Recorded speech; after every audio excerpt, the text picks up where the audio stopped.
इस संसार में जो जो घटना घटित होता है, अनुचित एक भी घटना नहीं है। जब जो दिव्य दृष्टा है अभी भी संसार में है, जहाँ कहीं सप्तर्षि है, सनकादि ऋषि है, अथवा चिरंजीवी जो सब है, वो सब दिव्य दृष्टा सब है।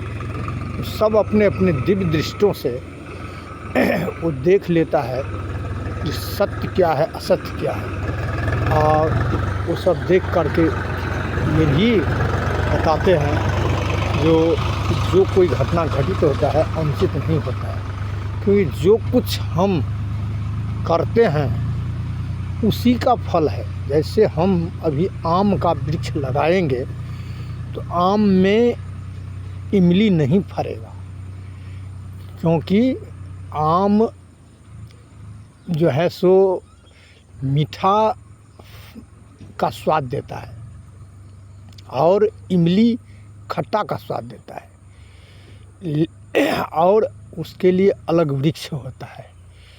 तो जो जैसा वृक्ष लगाएंगे उसमें वैसा ही फल देगा। तो अनुचित फल मिलता है कहाँ? जो लोग ये भगवान पर ही, अल्लाह पर ही, और जो क्रिश्चन का है जो देवता, जो सिख का है, अथवा जो कोई संसार में जो देवता को मानते हैं, वो देवता कभी ये नहीं कहता है तू जितना अनुचित काम है उतना अनुचित काम करो और हम तुम्हें माफ़ कर देंगे, हम कुछ नहीं कहेंगे। ये तो काल पुरुष से कोई वंचित नहीं है, सब उसके अंदर है। काल पुरुष छोड़ेगा कहाँ जो तू उससे बाहर निकल पाएगा। और अपने अपने देवता को जो है सो बड़प्पन, यही मनुष्य का मूर्खता है।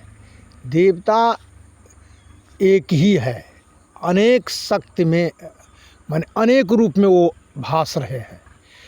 उसी देवता को हम ईश्वर कहते हैं, और मुसलमान लोग जो है सो उसको अल्लाह कहते हैं, और क्रिश्चन लोग उसको और कुछ कहते हैं, सिख लोग कुछ और कहते हैं। सब जो है सो एक ही देवता है, लेकिन उसका धार्मिक जो संविधान है, जो धार्मिक रीति रिवाज है, उसके विपरीत जो कोई चलेगा, जो मनुष्य चलेगा अथवा जो जीव चलेगा, वो जीव जो है सो ज़रूर उसका फल भोगेगा। उसमें कोई पक्षपात नहीं होता है। काल पुरुष के अंदर कोई पक्षपात नहीं है। जो जैसा कर्म करेगा वैसा उसको भोगना ही पड़ेगा, चाहे हम उसको कितना भी भक्त है। भक्त का अर्थ ये नहीं है जो हम अनुचित काम करेगा तो हमको माफ़ हो जाएगा।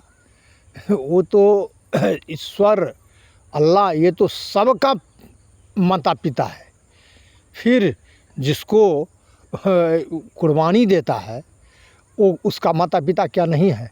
या हिंदू में जो कोई बलि चढ़ाता है, कहते हम देवता प्रसन्न होते हैं। देवता, अरे उसका भी माता है। देवता वो बलि से प्रसन्न नहीं होता है। तो जघन्य अपराध करता है, इसका फल तो तुमको आज न कल भोगना ही पड़ेगा।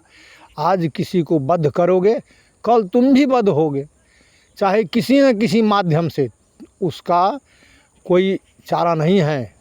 ये काल पुरुष तुमको कभी भी माफ़ नहीं करेगा। और हम अपने वाणी का विराम देते हैं। और इसमें जितना नियम, वो नियम दैवी नियम, वो नियम ईश्वर का नियम होना चाहिए, वो नियम अल्लाह का नियम होना चाहिए। लेकिन उसका नियम नहीं, इधर जो कोई मानव ऐसे अपने आप को बड़प्पन के लिए ऐसे जो है सो वो शब्दावली में अपना उसको उपयोग कर देते हैं। हम ये अल्लाह का हुक्म है तो ये ईश्वर का हुक्म है। उसमें तुम्हारा धार्मिक संविधान तो है ही नहीं, धार्मिक बात तो उसमें है ही नहीं, सिर्फ स्वार्थ का बात है। स्वार्थ के बात में तुम उसी पर इल्ज़ाम लगा दिया जी ये अल्लाह का है, ईश्वर का है, ये फल्ला है, ये है। यही उसको कभी, उस व्यक्ति को कभी माफ़ नहीं करता है, उसको दर-दर ठोकर खाना पड़ता है। इसीलिए कभी भी गलत को गलत मानो, सही को सही मानो। अब हम अपनी वाणी को विराम देते हैं।